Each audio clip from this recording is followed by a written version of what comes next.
Hello, everybody, and welcome into the Second City Hockey Ice Cold Podcast. My name is Adam Hess. I am one of your co-hosts. This time we are switching it up a little bit. Normally I play the role of color commentator. Today I am your play-by-play analyst. So we are going to toss it over to my co-host, Robert Ziglinski, who today is taking the color commentary role. Robert, how are you doing today? Yeah, I'm doing well. I'll try to be my best John Madden and not be John Madden and just ramble on and on and on. Yeah, as long as you are better than Phil Simms, I think we'll be okay here today. Oh, yeah. We just watched the Blackhawks get really hot in the first couple periods and then kind of lose the wheels as the second period wound down. And That's an understatement. Yeah, and then the third period, they give up 4 goals in the final, 21 minutes of the game. But they pull out the victory. They looked hot in the first period. It looked like kind of what we have come to expect from Blackhawk April hockey. So what did you like about this game today? What were your key takeaways, more so from the first 2 periods? Because I would argue that second period that third period, I should say, was less representative of the Blackhawks' performance today as a whole. Well, before you know it, I mean, Q1 is 800th game, so you have to be happy about that. I don't know. I appreciate the fact that Kane and Panarin are getting hot. That bodes well for the Blackhawks with playoffs less than 10 days away now. And they look fast. They look great to me. The thing that I still worry about, the thing that fans still need to worry about, you were sort of railing against it in our pre-show, but Scott Darling's, I mean, I wouldn't blame every goal on him, but he's shaky. And at least 2 of those goals in the Bruins, like pseudo comeback, were on him. Brandon Mashner, there's not even like a word to describe him now. The man shitter is a terror, and if he scores another goal, he might crack into the playoffs. Yeah, I don't know. The biggest takeaway for me is I'm happy about the win, but I just hope Hosa's injury is something that just he just rests until game 1 of the playoffs. For me, otherwise, there's not much you can take away from the Bruins just getting really desperate and the Blackhawks going into PK mode. Yeah, that's what I was going to make the statement too. Is like for me, watching Scott Darling today, like as frustrating as giving up those 4 goals in that the last period was, and as bad as Darling was against Winnipeg, Darling was horrible. But today I have a little bit of a difficulty placing too much blame on him. You look at a breakaway goal by Pasternak. Goalies get beat on breakaways all the time. So it's really hard for me to go, oh, fuck Scott Darling, he's so bad. Like, Tuukka Rask is considered one of the best, and Patrick Kane embarrassed him on a breakaway today. That is Patrick Kane, but David Pasternak's one of the better up-and-coming prospects in the NHL, so it's hard for me to place that one on him. Then he gets screened on the second one 11 seconds later. Then there's the Marchand sort of not kick, but redirect off the foot. Like, I feel like 3 of those goals, the circumstances for Darling are a little bit questionable, especially when Brandon Mashner turns the puck over instead of just getting it in deep. So yeah, I agree with your statement that Mashner is he's bad, and hopefully we can get Hosa back up. But do you think with this strong performance in the first half of the game, for the first 40 minutes, is that something that we should be expecting from the Blackhawks going forward into the playoffs, or was this sort of a flash in the pan for a team that was just looking to build off momentum from a win the other day? Well, to be fair, 2 points. The Bruins' defense is awful. Tuukka Rask has had an awful year, so I'm not sure how much stock you can put into them lighting them up for the first 2 periods. But then again, this was also a really important game for the Bruins, and for the Blackhawks to come out and just literally punch them in the mouth in that way, I mean, that was pretty fucking impressive. And I think that bodes well. I mean, they're doing this without their 2 best players. Well, 2 of their 3 best players, if you're counting Kane and Keith and Crawford. Seabrook looked great. We talked about it in the pre-show as well. Actually, defensively for the first time in months, TVR, while probably still closer to dog shit, actually was solid enough with Hjalmarsson. So I don't think it's a flash in the pan at all. They're sort of building up, trying to build the confidence, whatever confidence a team that's won 3 Stanley Cups needs to build. Mm-hmm. I think, yeah, I agree with that. It's sort of this weird thing. We kind of joke sometimes that their give a shit meters are like running low, but I feel like sometimes that's kind of what it is in March. And sometimes, you kind of need that calendar change, and maybe they kind of kick it into high gear, and maybe they realize that they're only, now they're just 4 points behind the Stars. So they're still, that division is within reach. Or maybe they're still 6. I think it's still 6, but the division's still within reach if they can get hot, and they can still overcome the Blues. So maybe they're just kind of like, hey, we can actually, get ourselves in better playoff seeding here. You probably say that, and then they'll lose the last 4 games of the season, and then. Well, I'm not the only one here who made a jinx today, because you had tweets about join us for the Second City Hockey Ice Cold podcast while we discuss Marian Hossa's 500th goal, and then Hossa gets hurt in the game. So I'm placing that one squarely on your shoulders, buddy. Well, it's not as bad as you going to 3 straight games and then losing all 3 straight games, and I'll take responsibility for it, but you got to own up too, man. You got to own up too.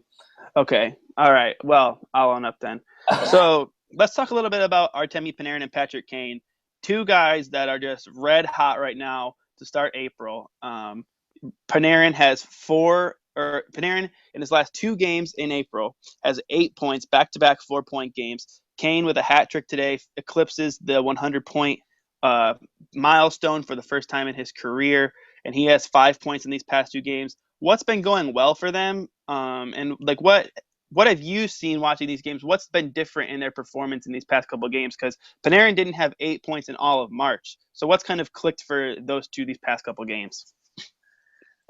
Well, I feel like a lot of the games they had in March, they were sort of pressing. The way they would play, people were pointing out, it was a lot of perimeter passing, a lot of inching out, and they played solid enough defensive teams. I think you and I, when we went to the Kings game on March 14th, the Kings did a fantastic job of really limiting their chances and limiting how they try to space themselves out in the offensive zone. Now you see Kane and Panarin breaking defenses down. You see, at least in the last 2 games. I'm not sure how much you attribute that to the Jets and Bruins defenses being awful, because both have 2 of the worst defenses in the league. But it's nice to see them just dumping it in.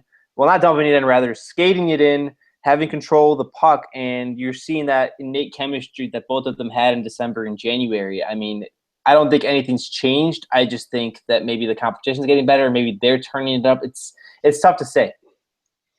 Do you think – so we'll kind of carry over a question from the last point.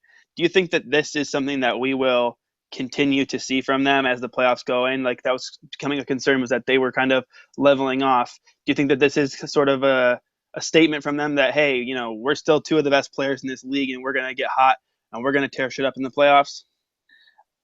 I'm not sure if it's a statement, and I'm not sure if they're going to have – both of them are going to have 4-point games come playoff time, but – it's nice to see that, like, the ice is obviously getting shorter now. The teams are checking tighter, and it's both showed today that that's not really going to matter much to them, even if the Bruins again have an awful defense. I'm excited to see. The Blues are going to be a different challenge, because the Blues are a tight checking team. I mean, they are the Blues, but they have a deep enough defense. It'll be interesting to see how Panarin and Kane play there. 2 smaller guys, 2 guys working their way in. I know we talk about size all the time being comparable thing, something that's doesn't really matter that much in hockey. But people have been noting how Panarin's been sort of holding on to the puck, playing a little dancing around too much with it. You haven't seen that much in the last 2 games, and if that continues, and that's why he's been successful. And if that continues in April, May, and hopefully June, it bodes well for them. Do you think that these guys are locking in their Patrick Kane as the Hart Trophy winner and Panarin as the Calder Trophy winner? Yeah, I think both. I'm not sure about the Calder. We'll get to that in a second. But with the Hart Trophy, it's been a little bit of a debate given how like Kane's production slowed in March. Well, I think he had 7 points in 10 games leading up into the last few games, which is still pretty good. It's not a point per game pace, but people saw how Sidney Crosby's getting really hot, But for me, if a guy gets 100 points, if the Sam's Corey Crawford, Patrick Kane has been the best player for the Blackhawks all season. It's all but locked up in all essence. I mean, he's going to get the Art Ross. He's going to get the Art Ross unless Jamie Benn explodes with 14 points in the last 3 games that the Stars have, and Kane doesn't score at all either. in regards to the Calder, it's tough for me because Panarin was so bad in March because he didn't produce. Not bad, but he didn't produce so at all in March. And then you saw guys like Shane Gostisbehere and Connor McDavid start to pull it up. But it's tough for me to give it to a guy Connor McDavid who hasn't played half the season, and Gostisbehere who's, he's been all right, but Panarin's, other than 1 month, has been there, has consistently played like this all year. If I had to give the call, and it's a 2-game swing, obviously, I would give Kane the Hart, and I would give Panarin the Calder.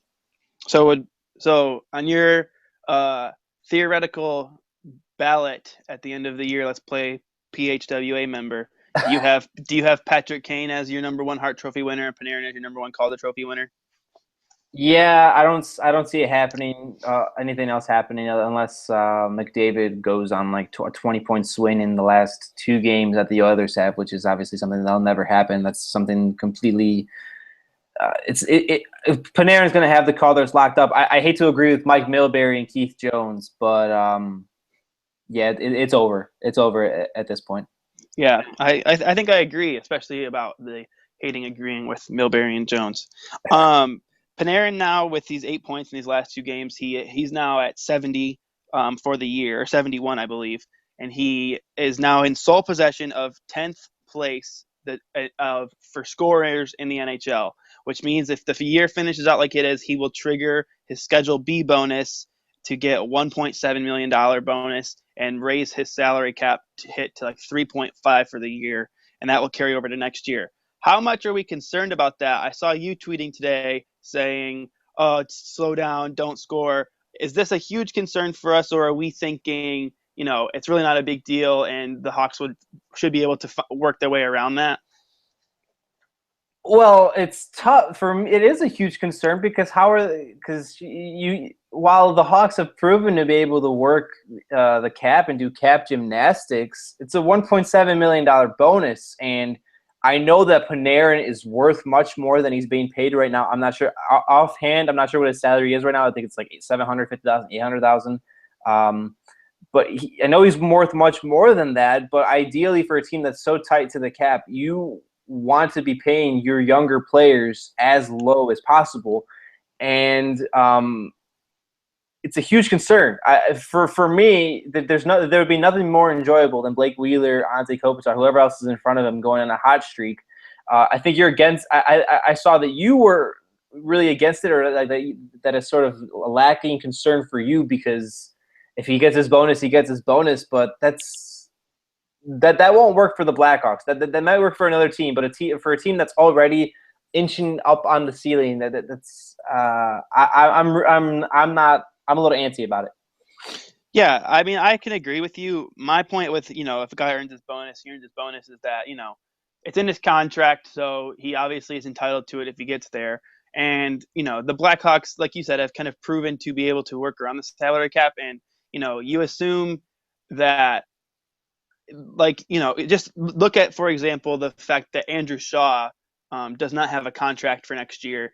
And, with the Kruger extension, we're all sort of resigned to the idea that maybe Shaw is going to be gone now. So that is, that $2 million that's on the salary cap this year won't be there next year. So that's $300. It's all, in some ways, that like money just goes to Panarin, and the Hawks almost saved $300,000. Now you can't do much with that $300,000 because you can't even sign a player with that money. But my larger point is just, if he gets it, he gets it, and I don't think that it's going to be the end of the world. They'll find a way around it. If they have to throw in a draft pick to trade Brian Bickle, maybe they'll do that. If they can maybe package him and Shaw together, maybe they can figure that out. But I don't think that it's of too much concern. I truthfully would rather see Panarin continue to stay hot because, it's sort of, people always say, as Duncan Keith goes, so the Blackhawks go. But this year it's kind of been the same thing with the second line. As that second line has gone, so have the Blackhawks. And so you almost want to see Panarin and Kane playing hot, even if that does mean that the Hawks are going to have to pay Panarin an extra $1.7 million. Well, if he does have the bonus, then I guess we're going to see the man-shitters skating with Taves next year in the first line. So that'll be fun. Oh, yeah, that'll be quality hockey viewing next season. So let's talk about Marian Hossa. You sort of jinxed the 500, but he's at 499. The Blackhawks, it was pretty obvious that they were trying to get him that 500th goal today. Joel Quenneville was asked about it in the post game, and he said that you can't really complain about that, especially when you're in a game like that. Do we expect to see 500 this year? Before you answer in regards to the injury, I'm seeing that Krista Rutsch, who is she works for WBBM TV, according to her Twitter, says that Joel Quenneville said in the post-game scrum that they don't think Hossa's injury is serious and he could play Tuesday. So with that knowledge, do you think we'll see 500 this year?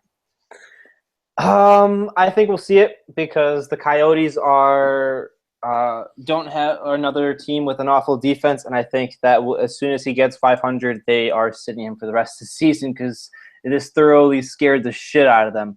I wanted to see it today. It would have been pretty sick in the game where Quenneville gets his 800th win for Hossa to get 500, but then again, I jinxed it. It's all on me, Blackhawks Twitter. I'm sorry. I apologize. Aaron, I don't care for your opinions. But I think he gets it. I think he gets it on Tuesday. Okay, knock on wood. I think he gets it on Tuesday, and then they sit him for the rest of the regular season. My gut feeling. Today, I was just hoping he would. Yeah. Okay, so let's move on from that point for a minute, and let's talk about the Duncan Keith suspension. Obviously, the news broke on just before Friday's game. So close to puck drop, in fact, that after the game, Mark Lazarus said that the players on the Blackhawks did not even know about the suspension until they were asked about it in the post game. So Duncan Keith getting 6 games. The Hawks, in some ways, get off easy with him only missing 1 playoff game. Some people think that the suspension is light, that 6 games is not enough. Where do you stand on it? Do you think that was a fitting punishment? I know that we predicted the other day with Greg Boyson that 6 seemed right. So what do you think? I think it's just right. I think a lot of the fans that were complaining about the length, the writers are complaining about the length, they have a point. But if the NHL definitely does value playoff games as 3 games or 5 games, I'm not sure what they said it once. It's not an official writing by any means. But he technically got 8 games or 10 games, whatever you call it. Obviously, the playoff game is much more important than any of these last regular season games. Will it deter Keith from doing Norman Bates again, doing his best impression of Norman Bates again? I don't know. I don't think we'll see that through April through June. But they got it right. And I tweeted about it, and maybe my smartest tweet ever, congrats to me. As soon as the NHL starts acknowledging that some games don't matter in regards to others, maybe earlier in the regular season, like these games don't matter for the Hawks, and that because of that they would have gave Keith a longer suspension, we have problems because that's a conflict of interest. That's an obvious conflict of interest, and I mean, you might have an NHLPA suit on your hands. Yeah, I agree. And I mean, you can look at people can say, oh, a lot of these games don't matter for the Blackhawks, but you look at games like today. This is a game that matters for the Bruins. The Bruins were in a playoff position before this game started, and now if the Flyers win tonight, the Bruins are out of a playoff spot. That game matters. The game with the Coyotes sort of matters a little bit because if the Coyotes lose, they can kind of work their way back in the lottery positioning. The game with the Blues this coming weekend will be huge because that could decide second place in the division. These are games that mean something, even if they will not necessarily affect the Blackhawks in terms of making the playoffs because they're already there. These games do mean things. There's meaning behind these games that are, and there's ramifications that could happen from the Blackhawks winning or losing, and Duncan Keith being missing obviously is going to impact that for the team. So to your point, exactly, if the NHL thinks that these games are meaningless, then that's obviously a big issue. They can't call that out, and you can't differentiate it. Like, say, if these games are meaningless to the Hawks, like, say the Blackhawks sit important starters against the Blues, like Taves and Hossa, and against the Jackets for rest. Say they do that. How is the NHL supposed to know that they're going to do that? And then, in essence, the Keith suspension doesn't matter because the Blackhawks aren't really trying to win those games. How are they supposed to know? It's an independent thing. We talked about it with Greg on Wednesday. It's just a lot of the fans that are railing on it, I feel, have their own inherent fan bias, and Instead of looking at it objectively, it's more of a thing of hampering the Blackhawks. And I'm not saying that Keith doesn't deserve any more games than he did, but I didn't see any rational opinions to argue it for more. I saw people railing for 20 or 30 games. I saw people comparing it to the McSorley hit on Brashear 16 years ago. McSorley baseball batted Brashear, and Keith is supposed to get more than that. Yeah, I don't know. Yeah, and I mean, I agree with that. Is that, as much as this was an intentional, I think the league described it as an intentional act of violence, by a play with intent to injure by a player with a history of using his stick as a weapon. Like, that's pretty, and that's like an inflammatory comment. You know what I mean? Like that. Yeah. Adam Gretz from CBS Sports had a good article on the other day. He said that, his argument was that the suspension was not enough, but at the same time, while Keith does have a history of doing that, that history could not be used in the determining of the suspension. And so I think when you have to look at the suspension, as much as he does have a history and you can't use that history in the suspension, you almost have to look at this in a moment or as a standalone act. And I think, if someone who had never done anything like this before had done it, then I think that 6 games would make sense. You know what I mean? If, for example, if Patrick Kane did it, Patrick Kane I don't think has any suspension or discipline history. Now Kane is going to, if Kane got 6, we would say, okay, that sort of makes sense. So I don't see why people are so, obviously it is a violent play. Coyle was not hurt. That the NHL does take that into account with injuries with suspensions for better or for worse. So I don't, for worse. For worse, definitely. I mean, yeah. And so I think that, in a lot of ways, I think that the punishment fits the crime. With 6 games, he misses a playoff game. Some people have made the argument that the NHL should not be apprehensive towards suspending for playoff games, but they should say these games mean more, so we're going to suspend you longer so that you really learn your fucking lesson. That is that's a good idea as from like a parenting perspective, but the NHL also wants like business. Good hockey. Yeah, they this is a business. They want good hockey in the playoffs, so it's kind of silly to make that argument. Cheer the Anthem had a funny tweet the other day that without the Blackhawks, the NHL is nothing. Without Keith, the Blackhawks are nothing. So the NHL better be careful when they're suspending Duncan Keith. Yeah, absolutely. It's your most marketable, successful team of the recent era, and if you're going to hamper them without their most important player, I think they're smarter than that, and it showed that. And that's not our bias coming out. That's the truth. The NHL isn't going to suspend players important on cup contenders. Could you imagine, like, say if I don't know, Kopitar doesn't have any history, but if Kopitar injured somebody on the Kings or had a similar play and he was suspended for a few games, I would be railing on the same thing. I wouldn't suspend, or rather for a few playoff games, I wouldn't suspend Kopitar for any playoff games. It's a matter of subjectiveness, man. Yeah, and yeah, I mean, I think that, like I said before, I think it's easy to look at Keith's history and say, oh, he has a history of moments like this. He's Rafi Torres. He's Rafi Torres. Right. It's sort of easy to say, he's kind of picked his spots for active violence and he's gotten punished for them before. There was the Sedin elbow, the Carter play, which he seemed apologetic after that. Maybe he didn't mean to catch him in the face, but did. But regardless, he hit him in the face. You can't really excuse it at this point.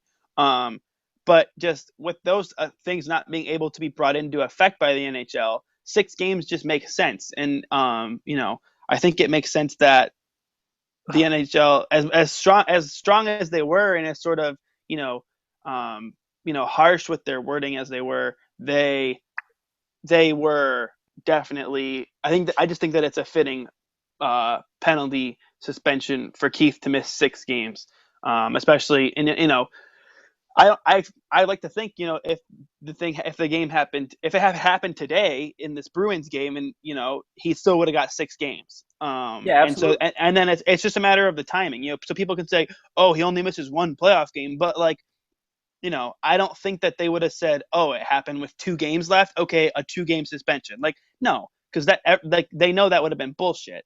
you 6 games, you had an in-person hearing so that you offered an in-person hearing. He declined it, but you offered an in-person hearing so that you could say, hey, we think this should be 6 or more. Then you give him 6, and people are like, oh, what the hell? Like, if there had been 2 games left, they wouldn't have just said 2 games. They would have given a punishment that still fit the crime. And 6, in my opinion, fits the crime when the guy wasn't injured, which they take into consideration, and you can't use his history as consideration. So 6. Rafi Torres. He's Rafi. Right.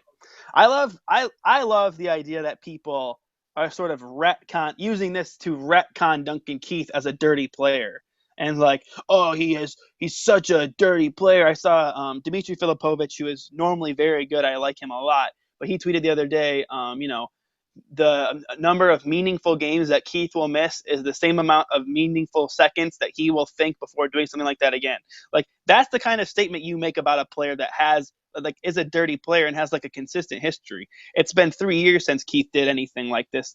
Really had a moment of, violence and suspendable moment. So I think it's just sort of funny that people are, looking at that, three suspensions in a guy's career, even though they are all violent. People are like, oh, he's a fucking douchebag, all this stuff. Well, I'm not defending Keith by any means when I say this, but unless the NHL starts penalizing the instigator and it starts recognizing what the instigators do, then the issue will go on. And unless, for example, like when Keith elbowed Sedin, Sedin slashed him and elbowed him right before as well. Jeff Carter slashed Keith across a gloveless hand. Coyle slew-footed him, which are admittedly all less serious in retrospect than what Keith did, because they always catch the second guy. But the NHL needs to I don't know. They need to the NHL Department of Safety really needs to, if they want to clean it up, they have to look it up. They have to look at it from both sides. Is my point. Do you think that for the Blackhawks, when you have a guy who's one of your most important players, he's wearing a letter on his chest. He's an alternate captain now for so many years, and he, like you said, these are all kind of retaliatory penalties. So when a guy is taking these retaliatory penalties, that kind of reaction, do you think that the Blackhawks are kind of looking at him like, hey, that's not actually a sign of leadership to react like that? And do you think the Blackhawks need to maybe sit him down and say, you need to get your shit together and stop, not for me to say, Duncan Keith is a bad player or say anything negative about Duncan Keith, but do you think they need to say like, hey, like, grow some thick skin, shit happens, don't retaliate like that, or if you're going to retaliate, do it after the whistle, you know what I mean? Go into a scrum after the whistle instead of slashing a guy with your stick or headhunting him with an elbow. Like, do your business after the whistle, or try to start a fight instead of doing these acts of violence, because at least you don't miss games that can be important. Yeah, I don't know, man. I don't think I'm not sure if they'll sit him down necessarily. I'm sure they'll let him know, like, not to do this, or give him a stern warning, a McDonough warning, whatever a McDonough warning means at this point. But they don't. It doesn't take away from his leadership. I don't think they look at him like he's this awful person. He's this awful player that they can't look up to, that they can't like ride him to another Stanley Cup. I mean, every player has their lapses. They certainly understand at least why he retaliated. They're not gonna go against one of their core guys because he felt the need to defend himself, even if it was in the completely wrong axe-whacking fashion. It doesn't take away from that at all. Now, as to whether they sat him down or anything, they probably told him not to do another one this season. But these things happen in the heat of the moment. That's not something they can necessarily control, and I think that's what they all understand. And it wouldn't be surprising if another one happened in like 3 or 4 years either way. But that's a conversation for another. That's a conversation down the road. Sure. Okay, so let's kind of move on to non-Blackhawks topics. We'll do a little bit of around the NHL. So some of the biggest news from the past couple of days is that Tampa Bay Lightning centerman and captain Steven Stamkos is out for 1 to 3 months with a blood clot in his arm. He's having a surgery today. They also, the Lightning are now missing 2 of their most important players in Stamkos and defenseman Anton Strawman, who's out for the season. So, I don't know that, we're not necessarily experts on the Lightning, but do you think that this is sort of the end of the Lightning season without Stamkos for a month? I don't know, man. Can we talk about them if we don't cover the team? Can we talk? Are you sure about that? Let me tweet at Mike Harrington from the Buffalo News real quick and just get a consultation. Oh wait, I'm blocked by him because he's a piece of shit. Yeah, just nominating players that for drunk driving. That's a different subject. Yeah. Get to. But yeah, the Lightning. I don't listen. The East is such dog shit. I don't know if they're necessarily done. Stamkos and Strawman are two of their 3 or 4 best players. Even if we don't watch them all the time, I think we can safely say that and know that. But right now, at the moment, they would play the Wings. And I mean, they're still better than the Wings. In my opinion, even without Stamkos and Strawman, Stamkos is I don't think I write them as like a cup contender because I've had them as like a favorite in the East most of the season, unless Stamkos and Strawman can come back at some point, like in the second round or in the conference finals. But I mean, they're going to still make like a short playoff run. They're still better than Detroit. Yeah, I think to your point, I think Strawman's done for the year. I think they've shut him down completely. I don't think he's going to be returning. But with Stamkos, Okay. yeah, if it's 1 to 3 months, you look at that. Stamkos, so and with playoff hockey, sometimes guys will return. So if Stamkos is out for a month now, that means that they basically need to just win 1 playoff series without him, and maybe a few more games, and maybe 1 or 2 games in that second round. So it's not completely inconceivable that they don't make a run. There are, the East is kind of top heavy, where if they run into one of those top 2 teams in either the Penguins or the Capitals, then they could be in for it a little bit. But those 2 teams play in the same division On in the the other Metropolitan, side. yeah. And the Penguins and Capitals are in the Metropolitan. The Lightning are in the Atlantic, so they're kind of in the clear there. Where if they can get Stamkos back after a round 1 victory, maybe they still have a chance. Yeah, it's tougher for them. Like, and the people they have in their bracket, like the Isles are complete shit. The Panthers have been PDOing their way the entire season and riding Yager as much as they can. But I'm not sure how long that's going to last. So they might still have a conference final berth on lock, even with the guys they have left. Well, I think what people have been pointing out, it might be interesting to me. Do they call up Jonathan Drouin? Do they bring flowers and some chocolates and whatever to make up? Because I mean they might need him. They might need him, man. They very well might need him. Yeah, I think it'd be interesting. He's your best prospect. I think if you look at situations like last year when the Blackhawks lost Patrick Kane, albeit that was a regular season. There was a lot more time in the regular season then, and Teuvo Teravainen was not in the same situation. But the Hawks said we need to bring Teuvo up to fill that void. So perhaps they bring Drouin up to kind of take that space for Stamkos. Let's assume for a moment that the Lightning lose in the first round to whoever they play. Right. And they don't have Stamkos. Has Steven Stamkos played his last game for the Tampa Bay Lightning? And will he be let's do that question first. We can ask the question that's going to come next. But has Steven Stamkos played his last question for the Tampa Bay Lightning? Yeah, probably. I mean, there's always those the GMs being optimistic in public. Oh, I still hope we can get a long-term extension. But if it hasn't happened to this point, I mean, he still has his offer mark plus $10 million, so more than Kane and Taves. But I think he's done in Tampa. There's no reason to think he's coming back with all in shambles, and he's still 26, so he's going to want to get his payday and go somewhere where they have the money, and that leads into your next question. So, yeah, the money will be in Toronto.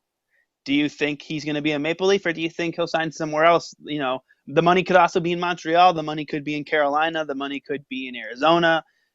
Those are teams that are needing good, young number 1 centerman. Do you think he signs in Toronto, or do you think he goes somewhere else? Wait, well, who else was on your list? I said, well, I mean, just off the top of my head, I had Montreal and Carolina and Arizona. I'm sure there's other teams that could be in for his services, but do you think? I guess my question is it Toronto or is it somewhere else? See, the thing is with Toronto and really every other team you mentioned, even Carolina, like Carolina's hockey hell. But it's not really much different from Tampa. Montreal, as long as they have Michel Therrien and Mark Bergevin, it's not really worth it to go there. And the Leafs are still the Leafs, whether you want to believe it with Mike Babcock in tow. That's what gives Tampa hope, I guess, to resign him. But if I had to put money on it, I think he signs in Toronto, and I think they sit in playoff irrelevance for the next 2 or 3 seasons, and or forever if they never turn it around. But I think he signs in Toronto. Mm-hmm. I think I agree with that. I mean, for me, if I'm not 26. All the situations aren't ideal before you. Right. I'm not. I'm not 26 years old. I'm not about to cash in the biggest paycheck of my entire life because I'm really good at hockey. I'm not Steven Stamkos, but I think you look at Toronto. It's his hometown. He gets to play for one of the best coaches in the NHL. It's a young team that has high hopes of being good. They have a lot of good prospects. They're tanking this year. They could end up with either Matthews or one of the Finnish players. So I think that I think he'll be there. That's my guess. If he's not, I can still see him resigning in Tampa Bay. If he's not in Tampa Bay, I think he'll be a Leaf next year. Oh man, the Leafs bloggers and the writers are just going to be so annoying. Oh my god, it's not even. I know. It's already annoying enough how they basically write in him and and Austin Matthews into their projected 2016-17 lineups. I hope Austin. Every time they do that, I want to just light them on fire. I hope Austin Matthews goes to any East team but Toronto. I hope he goes to Columbus because Saab deserves it or something. I don't know. Anywhere but dog shit Toronto. I think if I had to pick where I would want to see Austin Matthews, it would be for the Coyotes. Because Stay out of the West. Stay out of the West. Yeah, but you know what? Here's the thing: is Austin Matthews grew up in Arizona, and I don't know if you saw this yesterday, but he had a really cool interview where he just talked about how important the Coyotes were for him as a young player growing up in Arizona. So it'd be cool. Like it'd just be a cool story for the Coyotes to win the lottery, or even get the second pick. Maybe whoever goes number one takes one of the Finns. But if they win the lottery and they get Matthews, that'd be a cool story for a kid who grew up in Arizona. How often do we hear of Arizona hockey players? Nonetheless, one that is going to be a number one overall pick. It'd be cool for him to end up there. Yeah, I guess hometown team. Just hope he doesn't end up like Derrick Rose or something in his hometown squad. But that was unwarranted. I'm sorry. Anybody that's a Coyotes fan that's listening. I'm sorry. And also, if you're a Bulls fan. And if you're a Bulls fan, I apologize. Or a D-Rose fan, who knows? Who knows? Okay, let's talk a little bit of WrestleMania. I don't know if you're a WWE fan. I am not. I'm into WWE. I've been so since I was a kid. I know a lot of people don't like it because it's not a sport and it's fake and scripted, all that stuff. I think sometimes that, for me, helps me get more invested in it. But tonight is WrestleMania. WrestleMania 32, the sports and entertainment spectacular. It's in Dallas at AT&T Stadium. So I'm going to read you the card, and I want you to make predictions based on the names of the the competitors. I did watch it when I was in elementary school, so I do have some knowledge, but I stopped at some point when I discovered real sports. No offense, but I do know some. I might know some of the names that you'll read off. Go ahead. Okay, so we'll start off. We have the United States Championship match between Ryback and Sin Cara. Oh, okay. Sin Cara is wait. Yeah, give me more background info than just their name. Okay, so we have. Actually, hang on. I think I just fucked that up in my head because Sin Cara and Kalisto are both. They are similar wrestlers, and I think it might actually be Kalisto that is the United States Championship. Give me a second just to make sure. So we have.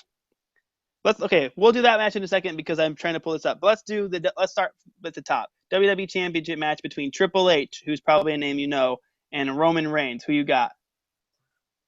Knowing how it goes, knowing how they write their storylines, they're probably gonna give it to Roman Reigns. They've had it set for him all year, right? I've seen tweets about it enough, so to beat the company guy, to beat the main guy, because I remember that's what Triple H is. So I'll go Roman Reigns. I'm a good betting man. There you go. Yeah, Triple H the champion there. They've been building Roman Reigns up to be the guy. They want him to be the next John Cena. For better or for worse, the fans don't seem to be into it. But whatever. I think Roman Reigns wins as well. I think it'd be really dumb if they didn't give it to Roman Reigns.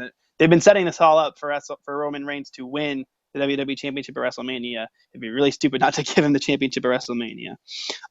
We have a no-holds-barred street fight between Brock Lesnar and Dean Ambrose. Dean Ambrose, if you don't know, is a little bit of a crazy, edgy, extreme dude, and then Brock Lesnar is a guy who beats the shit out of people and does lots of suplexes, and then the crowd chants "Suplex City." So who you got there? I wasn't a fan of Brock Lesnar when he initially came to WWE because that's when I was like still watching. But just for the fact that I don't know anything about Dean Ambrose, I'll go Brock Lesnar. I am so knowledgeable right now. The betting lines have Lesnar as a minus 900. He's a pretty solid favorite there. Is that good? Is that good? I don't know. I don't even know how betting lines work, but I just know that the minus means that it's a that's the positive. That is the favorite. I'll assume that's good.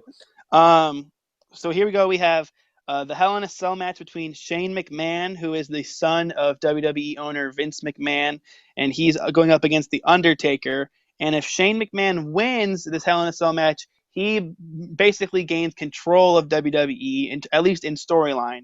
And if Undertaker loses, he will no longer wrestle at WrestleMania ever again, which a major hole in that story, by the way. That stipulation for Undertaker was set up by Vince McMahon, who, if Shane even won, Shane would be in charge and would be able to say, hey, fuck that rule that my dad made up. You can still wrestle at WrestleMania. But regardless, who you got in that match?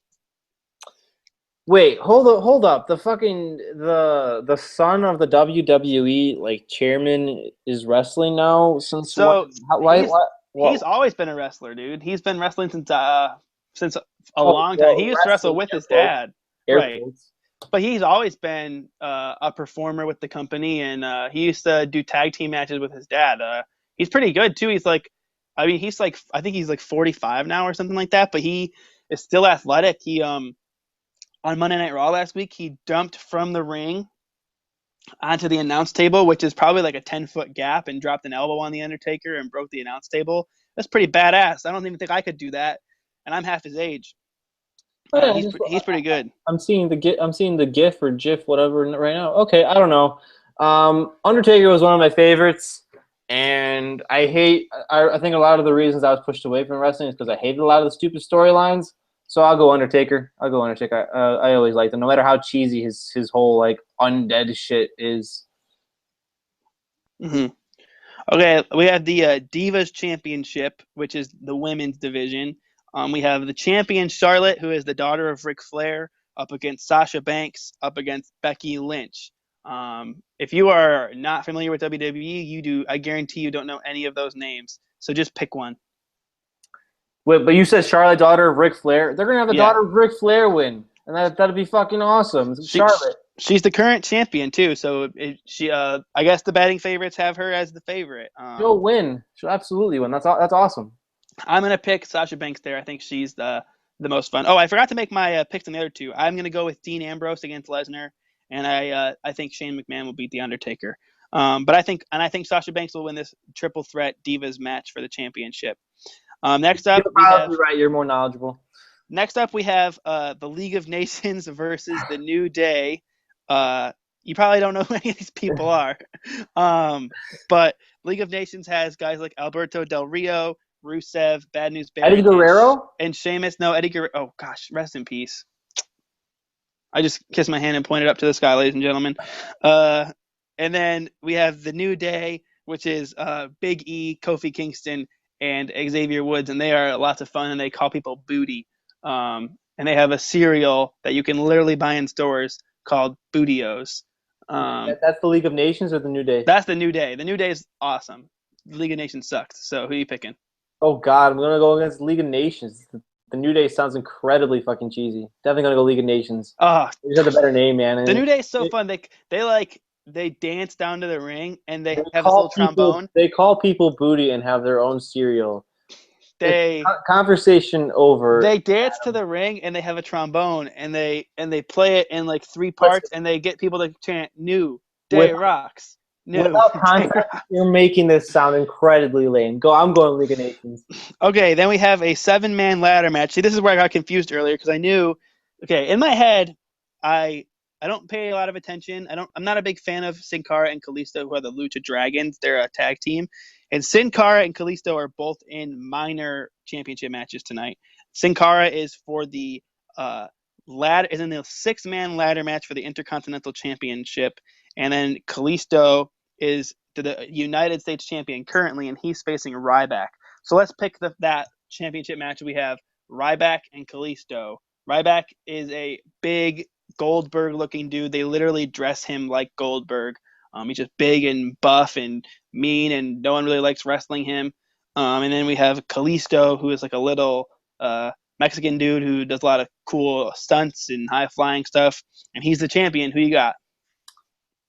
Well, the better story is that David beats Goliath, right? Kalisto's small, so I'll go Kalisto. When I still watched wrestling, I loved Rey Mysterio. I even bought a shirt as like unashamed of that as I am. I regret buying the shirt because it was too small and because it was kind of lame, and I felt really bad about myself. But I love Rey Mysterio, and if Kalisto is just like that small guy against the huge Ryback, I'm going Kalisto. Okay. And then the ladder match, 7 people. I'm just going to read you the names, and based off the names, you need to pick somebody. So we have Zack Ryder, Kevin Owens, Sami Zayn, Dolph Ziggler, The Miz, Sin Cara, Stardust. Wait. Say it again. Okay. Zack Ryder, Kevin Owens, who's the current champion, Sami Zayn, Dolph Ziggler, The Miz, Sin Cara, or Stardust. The Miz, man, that's how I remember. He was incredibly lame too, but that's the only person I know, so I'm going The Miz. Okay. And then the last match I'm going to have you pick, AJ Styles versus Chris Jericho. Chris Jericho? Dude, fuck yeah. Chris Jericho. He was the shit. I can't believe that he's back. How long has he been back? He's been back now for, I don't know, he's been gone a couple times. I think he's been back, when did he come back? Maybe like a year and a half or 2 ago. Man, so yeah, it's been a while. He left, then he came back, then he retired again, then he came back again. He's doing a good program with AJ Styles too. My pick's AJ Styles there. How do you go against Chris Jericho? Fuck. Just because AJ Styles is like new. I should give you the context here. Where AJ Styles is like new. He's back and he's having a really good program with Jericho, and it would just put AJ Styles very much over to win at WrestleMania. Chris Jericho is the proverbial loser at WrestleMania. He always loses at WrestleMania. So I think Styles has this one in the bag. Oh, God damn it. All right. Okay, and then the last prediction I'm going to ask you to make, who you got in the National Championship NCAA college basketball game on Monday. We have North Carolina and Villanova. You've been watching March Madness at all? Yeah, it's been kind of shitty since the first round, but yeah. Last night was pretty bad, but yeah. Yeah, I mean, talk about one of the most boring Final Fours of all times. You have 2 just absolute blowouts.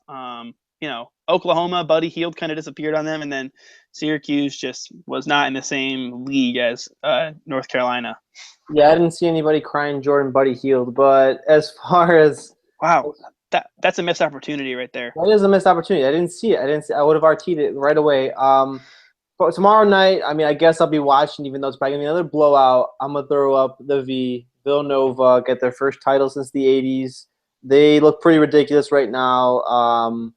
I also want to change of pace because obviously I like North Carolina, but they're one of those teams that's always around dynasty-wise. Villanova is the team that's been on the precipice for the past 10 or so years while I've been following college basketball, March Madness, and all that.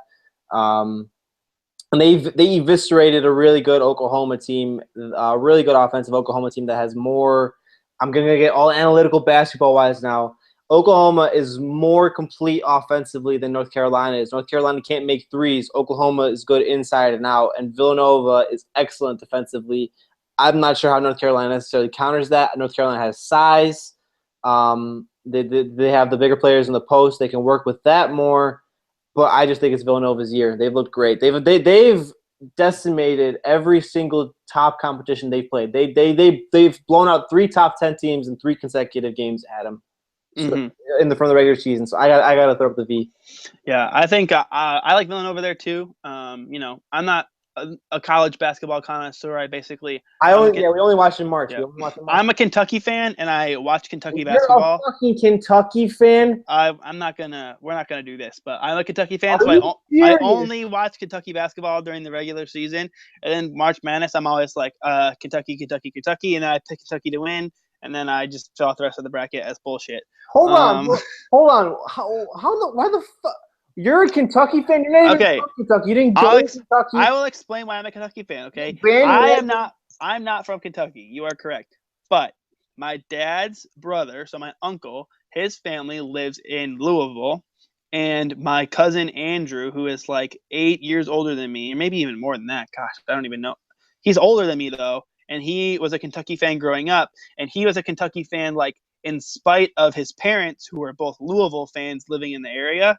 And so because he was like the kind of hipster, even though that wasn't a word yet, hipster, contrarian Kentucky fan, I was like, hell yeah, I'm going to go with my big cousin Andrew and be a Kentucky fan. And so I just became a Kentucky fan. And like, when you're a kid and you're like a fan of these teams, like, I feel like that's kind of how you become a fan as you grow up. And so I've just always been a Kentucky fan. And I love Kentucky basketball. I love watching them. And I always think they're going to win the national championship because if they make the tournament, they're a threat. I was really surprised that they lost to Indiana this year. I was pretty saddened by that. But you're from Indiana. Shouldn't you be rooting? I'm not from Indiana. I went to school in Indiana. That's a nice bandwagon cover. Okay. It's not a bandwagon cover. That's a good story. I've been a Kentucky fan since I was like 4 or 5 years old. All right. We'll let the people decide, and they probably won't, but we'll let the people. It's valid. It's valid. I'll give you that. So, I'm a Kentucky fan. I only watch Kentucky basketball during the regular college basketball season, but the one thing I know is that I do not want North Carolina to win the national championship game. So I'm picking Villanova too. And let's do the thing that they make you do when you fill out a tournament. What do you got for the score? Oh, Nova 90, North Carolina 78. Geez, that's a high-scoring college basketball game. My score is that somebody ends the game with 69, and I say nice. That's shameful. I don't care if it's it's the winning number or the losing number. Okay, and then I told you before that was the last prediction I'd ask you to make, but I'm gonna pull back on that because today is opening day in Major League Baseball. I've been watching real baseball, not meaningless spring training, on my television this whole time we've been doing this podcast. I'm watching the Pirates about to get a win over the Cardinals here on opening day. So I don't know if you're a big baseball guy, but tell me who you think is going to win the World Series this year. Am I supposed to say the Cubs or something? Am I like supposed to say that? I don't know. I'm not a Cub fan. I'm a White Sox fan, so you can kind of go your own way here. I mean, I'm not like the biggest baseball fan. I'm not gonna sit down and like watch a normal game in like July or August or anything. But I guess playoff time I get interested to watch an inning or two. In my mind, it's finally the Cubs' year, but we know how that works out for them. But they're loaded. They have the lineup. They have solid enough pitching, or great pitching, at least in their first 3 starters. From the knowledge that I have, there's no reason really to pick against them. I've seen people pick the Mets though, because the Mets have like a fucking great rotation, and so I wouldn't be surprised by that. But I'll pick the Cubs, and there's no reason for them not to get 100 wins in the regular season, for example.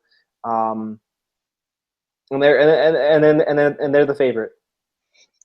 Yeah, I think for me, I'm not picking the Cubs. I'm not a Cub fan, and I'm not really a Cub hater either. But I'm kind of low on the Cubs' chances this year, even to be baseball's best team, just because there's this thing. This is our year. Well, I was listening to the radio the other day. This was a couple weeks ago, yeah. And Boers and Bernstein, who normally I'm not huge fans of on 670 The Score, but they were reading about this thing called the plexiglass principle, which has to do with teams that sort of have 90 win or more seasons after not having a 90 win season or after a losing season. And historically, only so many teams have done that. And so I think it was like 26 or something like that teams have ever like won 95 or more games after a losing season. And the number of those teams that went on to have a 90-win season again were 2. So I think um, the Cubs can be the third team to do that. I think they can win 90 games, but I don't think they'll be baseball's best team. I don't think they'll win the World Series. My pick is, because it's an even year and because it's a little bit of a pattern here, I'm picking the San Francisco Giants to win the World Series because they seem to have a monopoly on winning even year World Series. Oh, you suck. Listen, the thing with those statistics is that, first of all, there's a flaw with that you took it from Bernstein. And second... Well, he took it from somebody else. So I really he was my middleman. Yeah, all right. The thing is, though, unless something Cub-like happens where a lot of guys get injured, there's literally no reason you can't pick this team to have another super successful regular season. You look at that lineup; and their overall rotation, they are by far the most talented team. It's not even close to me. I'm not even a Cubs fan. I'm not a fan of either the Cubs or Sox. But to me, that's nitpicking, man. That's nitpicking. See, the thing is, though, you are not wrong that they have a very talented roster, but they also have a very young roster that last year was all rookies. This year, there's probably a little bit more of a scouting report. Guys have experience pitching against these guys. Guys have experience playing against them. So I think that you can kind of expect, in some ways, to see some down years from some of those players. I don't know. I'm not a Cub hater, and so if the Cubs are very good this year, I'll be happy for my Cub fan friends. I'll be happy for the Cubs. I'm fine to see them win the World Series. If they're in the playoffs and the White Sox aren't, I'll shamelessly kind of hop on the Cubs bandwagon and say, let's go Cubs. I'm fine with, cheering for a Chicago victory. But I just think that the trend is not their friend. And I think they'll be in the playoffs. I think they'll be one of the better teams, but I just don't think they'll win the division. I don't think they'll be baseball's best team like a lot of people expect. And I don't think they'll win the World Series yet. No, I agree with you that might not be overall the favorite, but it's just to me, those kinds of that's what's always irked me about baseball, and I don't want to get too far into a rant about this, but just the stats that people pull out, all these different things. I'm all for advanced numbers telling the story, but the kinds of shit people pull out from baseball, I can't even think of it off the top of my head. But it's you know what I'm talking about, right? Because I'm having trouble putting words together right now.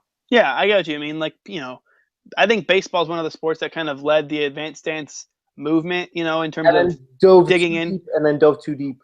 Right. And then, baseball, they're getting into so many different things, including my favorite advanced stat is, I think a Cubs fan made it up, toot bland, which I think is just really funny. It sounds funny, and I believe it stands for something that ends in nincompoop. So, yeah, those are our World Series predictions. Robert, do you have any final things to say to our loyal listeners?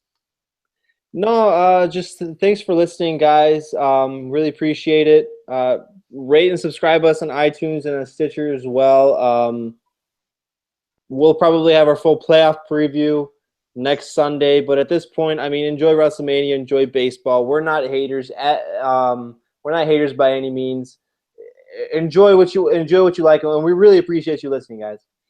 Yes, I would like to echo that sentiment. Thanks for listening to our little startup podcast. I think this is episode 8, and we're moving along pretty well. I think we're getting a little more natural and having a little more fun as we go along. So thanks for listening. So this has been the Second City Hockey Ice Cold Podcast. I'm Adam Hess. Follow me on Twitter @_Adam Hess. For my co-host Robert Ziglinski, who you can follow on Twitter @Robert Ziglinski. His last name is spelled Zeglinski. And then you got my name right. Now you're making me feel guilty when I get your name right. When you didn't even get my Twitter handle right. Yeah. Follow our work at Second City Hockey. Follow the Second City Hockey Twitter account @2ND City Hockey. Thanks for listening, everybody. Have a wonderful week ahead of you. And I'm signing off. And in Robert's words, stay classy, everybody.